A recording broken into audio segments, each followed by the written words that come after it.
antes da gente começar a preparar os canteiros, organizar, né, marcar os canteiros e tal, a gente estava roçando a área, tirando as árvores menores, as mais velhas. E no meio das árvores que a gente estava tirando, dos arvoredos, a gente viu um limão galego, né? Tinha um limãozinho, um pé de limão pequenininho, estava todo sombreado, mas tinha um limão galego. Aquilo foi um entusiasmo grande pra caramba, só de ver uma fruta no meio da mata assim, né? Porque a gente... foi instintivo, né? E a gente meio que perdeu isso, a gente não está acostumado a ver comida no meio da mata, né? E não é porque a gente não reconhece a comida, é porque realmente é difícil você andar na mata e ver comida. A gente não está mais nessa, a gente não tá mais plantando as matas, né? Na mata tem muito a comida de quem planta ela, né? Dos passarinhos, do vento. Mas o homem não planta há muito tempo, né, essa mata. Então, quando a gente vê, encontra um... Imagina você andar na floresta e achar um abacateiro, achar uma mangueira, entendeu? Pô, imagina isso, achar banana numa clareira. Pô, um negócio que deixa a gente feliz, a gente se sente poderoso de ter comida, né? Que a gente sempre fica naquela de, para fazer uma trilha, a gente tem que levar comida na mochila, que a gente não vai encontrar comida no meio, a gente não vai caçar, né? A gente se afastou muito dessas práticas de caçador e coletor, né? Eu e Clara, a gente foi criado no Rio de Janeiro, na cidade, né? Nós estudamos, eu me formei, Clara se formou. E a gente não queria mais morar na cidade. A gente não queria mais... Não é que a gente não quisesse mais viver na cidade. A gente nunca conseguia imaginar a gente ter filho, criar nossos filhos na cidade, na lógica da cidade. De ter que ter tempo para estar com o filho, ou ter que escolher ter dinheiro para criar o filho, numa lógica bastante complicada, perversa. E a gente começou a pensar formas de poder morar fora da cidade, mas não trabalhar em home office, tipo fazendo projeto do campo para abastecer a cidade. Forma da gente poder permanecer no campo, né? A gente, como era da área de construção, a Clara é engenheiro, eu sou arquiteto, bioconstrução podia ser uma opção, projetos de bioconstrução. Eu estudei permacultura, então essa parte de metodologia, ocupação, uma ocupação inteligente no local, num sítio, né? Que fosse sustentável, poderia ser um caminho. Mas quando a gente conheceu a agrofloresta, aquilo foi muito forte. Parecia que a gente já conhecia aquilo e não lembrava, né? Me lembro perfeitamente no curso que a gente fez com a Carp, com o Yuri, com o Fernando e com o Tomás, que hoje são nossos amigos. Me lembro perfeitamente onde eu estava sentado quando o Yuri estava falando sobre a agrofloresta e na minha cabeça vinha a Floresta da Tijuca. Eu, na infância, sempre ia para a Floresta da Tijuca, ia com meu pai. E aquilo era muito forte, parecia que é como se eu estivesse tendo uma explicação de como aquilo tudo começou. Como começou aquela floresta? Como é que ela se mantém? Como é que ela se renova? Porque ela não tem um fim, a não ser que alguém intervenha naquilo. Os processos dela são infinitos. Os pulsos são infinitos. Então a agrofloresta veio de uma forma muito forte. E a gente acreditou naquilo e a agrofloresta passou a ser a nossa oportunidade de estar fora da cidade. Só que era um recomeço, é tipo assim, não é que a gente ia jogar tudo que a gente sabia fora. Aquilo, a gente tinha muita coisa para trazer junto, mas era um começo num ambiente totalmente diferente e com uma lógica que a gente não tinha aprendido na escola, não tinha aprendido na faculdade, não tinha aprendido no mercado de trabalho. Era uma lógica da natureza, né? Que a gente precisava participar e que teoricamente a gente deveria conhecer, né? Então a agrofloresta passou a ser um aprendizado intenso, um desafio todo dia, mas muito motivador, né? E quando você começa a plantar e começa a colher, pô, aquilo te dá uma satisfação muito grande, né? Você planta uma semente de milho e colhe 3 espigas de milho com um monte de semente de milho, pô, é um troço muito abundante, né? Só que a terra que a gente tem hoje é uma terra muito degradada, então o caminho nem sempre é tão bonito. Nem sempre você planta uma semente de milho e aquela semente de milho vai nascer para produzir as três espigas. Então é um caminho muito difícil, né? Mas a agrofloresta trouxe uma motivação, né? Trouxe uma confiança que aquilo pode dar certo, né?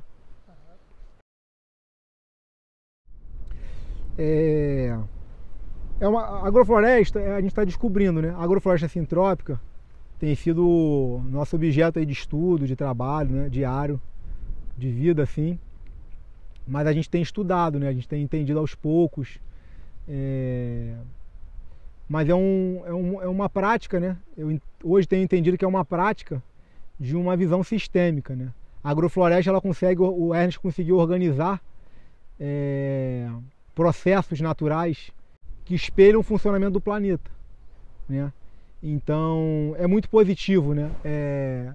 É uma tecnologia de bilhões de anos, né? Desde que o planeta Terra começou a evoluir. Então, a agrofloresta para a gente começou sendo assim, agrofloresta é agricultura, ou é um reflorestamento que produz comida, porque a agrofloresta para a gente automaticamente está relacionada à recuperação de área degradada. Então a agrofloresta para a gente tem sido a oportunidade de replicar processos naturais com o objetivo de produzir comida, né? Tem sido a nossa motivação de comer, né? Primeiro comer, mas também viabilizar a nossa vida em termos de ganhos financeiros também. Afinal de contas a gente não vive só da comida, né? Tem outras coisas que a gente não consegue produzir, né? Roupa. Não estou falando de consumo, de desperdício, não, de outras necessidades básicas. Mas a agrofloresta tem sido a melhor forma da gente participar da natureza, a melhor forma da gente se introduzir nos processos naturais, né? Sem aquela ideia de que eu não faço nada, então eu tenho que só preservar. Se eu não destruir, eu já estou fazendo alguma coisa. A gente rompeu essa barreira e a agrofloresta permite que a gente participe dos processos naturais, nos dá responsabilidade, mas também nos dá oportunidade de intervir no ambiente, sem culpa, né? De tudo, né? Não só de podar uma árvore, mas os nossos dejetos, né? Cocô e xixi, né? De achar que isso não é um mal, cocô e xixi não é um mal, né? Da gente também saber que o homem não tem opção de participar ou não participar. Se nós não participarmos, a cadeira está vazia. Então, se a gente não participar dos processos, o processo é mais lento. Os processos vão acontecer no ciclo de vida das árvores. Tem árvore de 200 anos. A gente, se viver 100, está vivendo muito. Então, é uma forma da gente também trazer os processos para o nosso ciclo de vida. Então, a agrofloresta tem sido uma prática diária de uma visão sistêmica da gente poder participar dos processos. Não é só agricultura. Eu me apresento como agricultor, mas o agricultor hoje, ele é um dos indivíduos que mais consome o planeta. O agricultor convencional, ele é um dos que mais consome o planeta. Ele é um dos que mais gasta água, ele é um dos que mais consome minério. Então, quando eu sou agricultor, mas sou agrofloresteiro. Nós lá em casa somos agrofloresteiros. Temos feito agrofloresta para produzir comida, para ensinar nossos filhos, resgatar nossos instintos e criar um ambiente de abundância, né? Um paraíso. Não é o paraíso depois da morte, não é um paraíso de riquezas materiais, é o paraíso onde a gente pode ter água para beber, comida para plantar, um solo cada vez melhor para os nossos filhos e que não sejam nossos filhos as outras gerações, né? Porque aquela ideia, né, que outro dia mandaram, que a gente não está herdando a terra dos nossos pais, a gente está tomando emprestado a terra dos nossos filhos. Fica uma coisa muito particular, né, do que é meu, né, do meu pai ou do meu filho, mas no caso são as próximas gerações, né? Então acho que a agrofloresta para a gente hoje tem sido isso.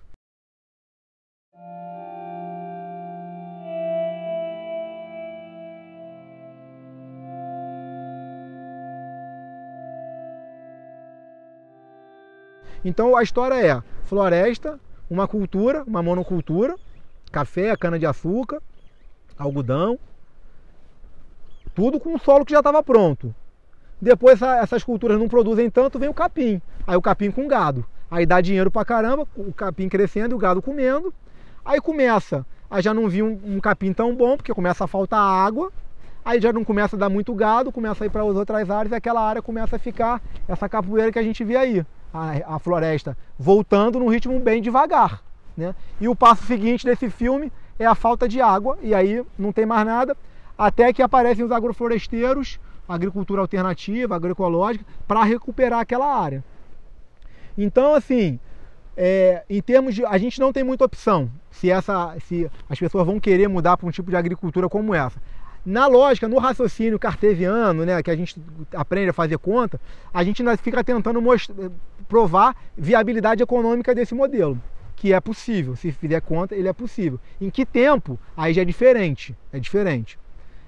A gente precisa participar dos processos, a alimentação das pessoas conta muito, a opção de alimentação conta muito, né? Porque quando a gente veio para cá, a gente achava que o difícil ia ser plantar. Pô, será que a gente vai aguentar ficar debaixo do sol? Será que a gente vai conseguir ter força física? Será que vai ter dor no corpo? E a gente começou a plantar e começou a colher. Mas o difícil é vender, porque o que manda hoje é o hábito da cidade. E as pessoas estão acostumadas, naquela logística, a pessoa não tem muita opção, ela tem que comprar no mercado. E se você não fornece para o mercado, você não chega nas pessoas. Então a maior dificuldade para a gente era vender. Então se você supera a dificuldade de vender, esse tipo de agricultura ele é altamente sustentável. O Paulo, conversando com o Paulo falou, e depois eu parei para pensar, ele comentou: nada do que eu fizer na minha fazenda vai valer mais do que a minha fazenda. Quando ele falou isso, eu ouvi, mas depois fiquei pensando e falei: bom, isso é tão simples, se nada do que eu fizer aqui vai valer mais do que a minha fazenda, o caminho é bem simples também. Cuidar da fazenda. Cuidar da fazenda é cuidar do solo da fazenda. É cuidar da terra da fazenda. Porque se daqui a 20 anos, qualquer coisa que seja plantada aqui dê em abundância, seja madeira, seja comida, seja qualquer coisa, não tem nada que seja mais rico do que isso. Isso a gente está falando num planeta que as áreas agricultáveis cada vez são menores. Então, dentro da lógica, raciocinando dentro da lógica de oferta e demanda, se você tem uma área produtiva num planeta escasso, o caminho é cuidar da terra. Não tem... É claro que a gente está fazendo agrofloresta, para a gente é meio óbvio, parece até um pouco radical. Mas o que está em jogo não é a comida. O que está em jogo é o retorno financeiro de quem produz a comida para a indústria e para o gado, né? O que tá em jogo é isso. Sempre tem alguma coisa em volta do lugar que a gente planta. Normalmente a gente abre um espacinho, planta e em volta continua tudo velho. O ambiente continua velho. E a lógica da floresta é a lógica da clareira, é a lógica do rejuvenescimento, de áreas novas. Então você tem uma área velha, cai uma árvore, tem um vento, tem uma queimada, um animal derruba alguma árvore, abre uma clareira, aquele banco de semente vem. Essa é a lógica. Então se eu abro um pequeno espaço e planto, e o ambiente em volta está todo velho, as formigas estão no ambiente velho, tem pouco hormônio de crescimento, taxa de hormônio de crescimento, ela vem podar. Aí a formiga passa a ser inimiga. Quando na verdade nós estamos querendo, é como se a gente quisesse ler um livro num ambiente barulhento, e o ambiente barulhento é que está errado. A gente está no lugar, a gente precisa enxergar onde é que a gente está, né? Se é uma área que tem cupim, normalmente é uma área degradada. O cupim já está apagando incêndio. As formigas estão apagando incêndio, né? Então se a gente percebe isso, em vez de expulsar, elas vão avisar. Normalmente, nos sistemas que a gente já implantou, quando as formigas começam a podar, elas estão dizendo para a gente: olha, vocês não fizeram o trabalho de vocês. Vocês deveriam ter vindo aqui e podado. Então, se eu não tenho a formiga, eu não tenho esse sinal. Então muitos agricultores não usam veneno para produzir comida. Muitos. À medida que eu vou conversando, o cara não usa veneno. Ele não usa veneno. Ele não usa nada para matar fungo nem nada. Mas eu pergunto: você mata a formiga? A formiga eu mato. A formiga é tida como um inimigo. Então quando a gente chega no lugar e fala que a formiga não é inimiga, e pergunto: mas ela pode comer alguma coisa na nossa horta? Pode. Claro que ela pode. A gente paga imposto de renda. De tudo que a gente faz, alguma coisa a gente tem que pagar, seja nada é 100%, né? Quando o nosso sistema tem uma série de pagamento de taxa. Agora, quando a gente planta, tem que ser 100%. Tudo 100% do que a gente plantar, a gente tem que colher. Não é assim. Não é assim que funciona. Então, por isso não dá para falar só em agricultura. Quando a gente fala em agricultura sintrópica, são uma série de outros valores culturais, sociais, que fazem parte da história, entendeu? Então, A gente não vai combater formiga, mas de vez em quando a gente tem que fazer pulsos. Então ela está subindo num pé de manga, numa mangueira, cortando folha o tempo inteiro. A mangueira, você olha para ela, está totalmente velha, antiga, não entra a luz, os frutos são pequenininhos, não produzem mais aqueles frutos. A formiga nunca vai conseguir cortar um galho. Nunca vai conseguir cortar um galho. Quem é que vai cortar galho? Animal de grande porte. Macaco? Não tem macaco. Não tem mais macaco andando aqui. Quem vai cortar? Tem que ser a gente. A gente tem que fazer a nossa função. Então a gente não pode olhar para... Porque a poda da árvore é um processo muito forte, né? Ainda mais num ambiente que a gente é educado a preservar o meio ambiente. Cortar uma árvore é um dano a princípio. Mas se eu planto, eu tenho o direito de podar, eu tenho o direito de cortar. Eu me sinto mais seguro à medida que eu planto em podar uma árvore. Realmente, se eu só uso motosserra e não planto uma árvore, tá desequilibrado. Mas se eu uso motosserra à medida que eu planto, eu equilibro essa minha atividade no ambiente. Então, quando eu vou numa mangueira e corto a mangueira, podo uma mangueira, eu estimulo ela a soltar a raiz, estimulo ela a lançar brotação nova, eu participo do processo. E aí a formiga já não precisa mais na mangueira. Ela já não tem mais o que fazer lá. Aquele subsolo, ela começa a lançar raiz, de uma forma, não é violenta, mas de uma maneira forte. Aquele solo lá de baixo começa a mexer. Então tudo que está organizadinho, está estagnado lá, começa a mexer. E em cima também começa a mexer, começa a ter hormônio de crescimento, a cor das folhas muda. Então as formigas e todo mundo que está em volta pode começar a trabalhar em outras áreas e apagar incêndio em outras áreas. Então, se a gente está numa agricultura convencional, a gente vem com todo o pacote tecnológico, a indústria está aí louca para vender, para ganhar dinheiro, te dá o pacote completo e você tem resultado a curto prazo. A longo prazo a gente sabe, hoje a gente pode dizer, porque o complicado, André, é que a gente está falando o seguinte: depois da Segunda Guerra Mundial, Revolução Verde, os ganhos de produção foram altíssimos. Então, quando você olha para trás, essa indústria da agricultura, ela tem sucesso. Ela veio com um histórico de muito sucesso. Só que esse histórico, ele já está descendo ladeira. E já está descendo ladeira de uma forma que você não consegue recuperar aquele ambiente agricultável da mesma forma que ele estava antes, que ele consumiu aquele ambiente. Então hoje, quando a gente fala de agricultura tradicional, eu lembro das sociedades que desenvolveram muita técnica, matemática, muitos equipamentos que a gente usa até hoje, mas que quando a gente olha o lugar onde essas sociedades viveram, é lugar de areia, é lugar de deserto. Foram sociedades muito inteligentes, mas que hoje, o histórico, a evolução desse lugar foi um lugar consumido. Ao mesmo tempo que a gente olha outras civilizações, o exemplo, povos da floresta, os povos da Amazônia, por exemplo, que não desenvolveram matemática, não usam escrita, não têm equipamentos precisos como curva de nível, que é usada até hoje para medir nível na construção civil, para saber nivelar a parede. Não desenvolveram nada disso, mas construíram a Amazônia.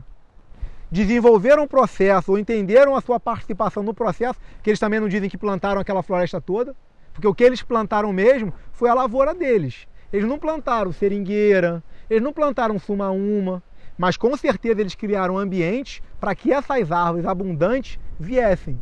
O que eles plantaram? Eles plantaram a comida deles: pupunha, batata doce, aipim, banana. Essa prática de sobrevivência permitiu aquele ambiente, o ambiente que a gente tem hoje, de abundância da Amazônia.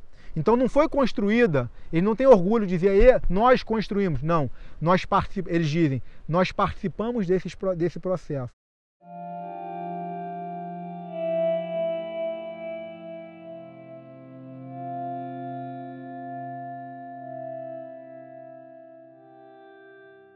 No dia que eu vim aqui, ela estava muito cheia, estava muito arbusto, né? Aquelas espécies arbustivas, aquelas espécies colonizadoras, né? Muito grão de galo, aça-peixe, não dava muito para a gente andar, mas eles já conheciam isso aqui e sabiam que era uma área, imaginavam que era uma área que dava para plantar, dava para ter agricultura e tal. Então a primeira atividade que teve aqui foi uma roçada geral, mantendo as árvores, as maiores árvores, as árvores mais importantes, para criar matéria orgânica para preparar os canteiros e para a gente também poder conhecer a área, né?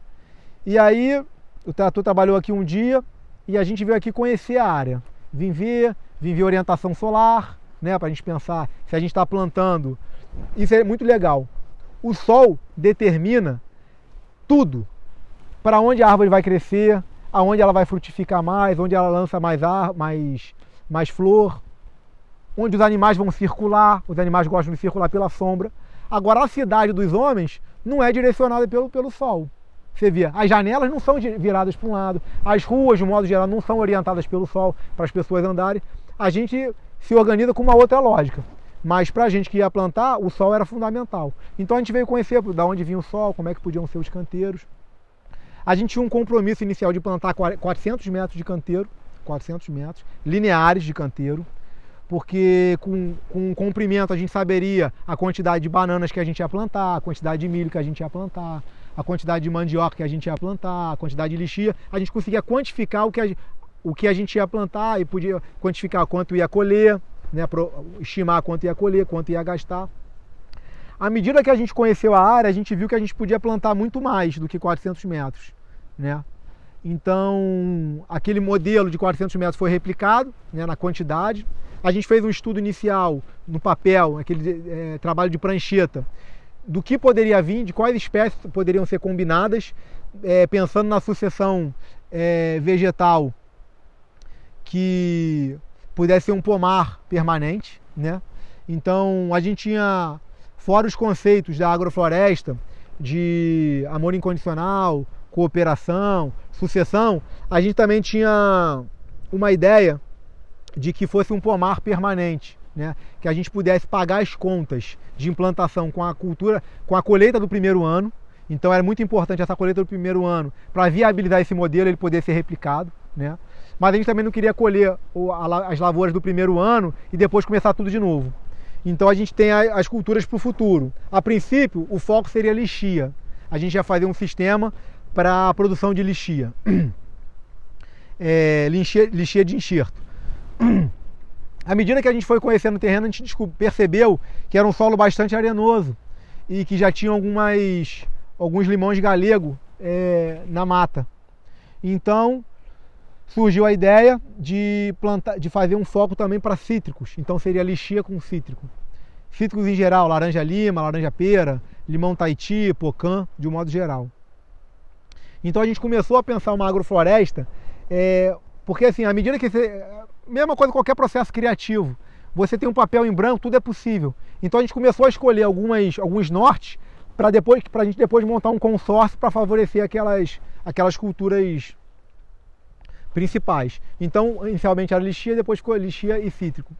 E aí, pensando nos estágios de sucessão, dentro da metodologia da agricultura sintrópica, a gente tem os estágios de colonização, acumulação e abundância, né? Então a gente está fazendo um sistema para um sistema de abundância. Mas a gente precisa, numa área degradada dessa, começar do princípio mesmo, com uma ideia de colonização. O mesmo processo que já estava acontecendo aqui antes da gente chegar. A gente já tinha espécies colonizadoras, mas não são espécies que nos alimentam. Você tinha bastante grão de galo, você tinha bastante tajuba, aça-peixe, aquele amarelão que o pessoal chama de falso-ipê, mas não é a falso-ipê, é o ipê de jardim. Então já tinham espécies colonizadoras. A gente está colocando isso no nosso sistema agroflorestal, que no caso seriam as placentas, que é o milho, são as lavouras do primeiro ano. Milho, abóbora, batata doce, inhame, gengibre. Além delas vão ter banana e mamão, eucalipto. Estamos considerando isso como placenta. Essas são as placentas, que vão preparar o ambiente para o futuro, para laranja, para lixia. Mas são, de modo geral, com a nossa ansiedade, mudas de enxerto que produzem antes. Então também se retiram antes do ambiente, são indivíduos mais velhos. São mudas, mas são indivíduos velhos, não é um enxerto. É um cavalo novo com um cavaleiro antigo, mais velho e produtivo. Então também vamos entrar com árvores para o futuro, né? Vamos entrar com café, vamos entrar com pupunha, vamos entrar com árvores de produção de madeira. Além da parte produtiva, a gente entra com outras espécies, como espécies do ambiente, guapuruvu, jacaré, ipê, urucum, jatobá, abacateiro, mangueira, espécies que vão produzir também, mas não são o foco do sistema. São espécies que vão ser podadas o tempo inteiro, à medida que sejam necessárias, vão participar do sistema. Então você não tem um time só de atacante, você não tem um time só de Romário, só de Neymar. O time tem que ter suas funções, senão vai ficar faltando. Mesmo que o melhor jogador seja o atacante, se todo mundo for igual a ele, o time vai perder. Então a gente monta um consórcio onde não tem uma servindo a outra. Todas têm função. Em determinado momento, elas têm a sua função no tempo e no espaço e vão ser respeitadas. Não é paparico, não é nada disso, mas vão ser respeitadas como função. Você não planta mato e o principal é a laranja e a lixia, por exemplo. Todas elas têm sua função. Todas elas vão ser podadas, todas elas vão participar da festa.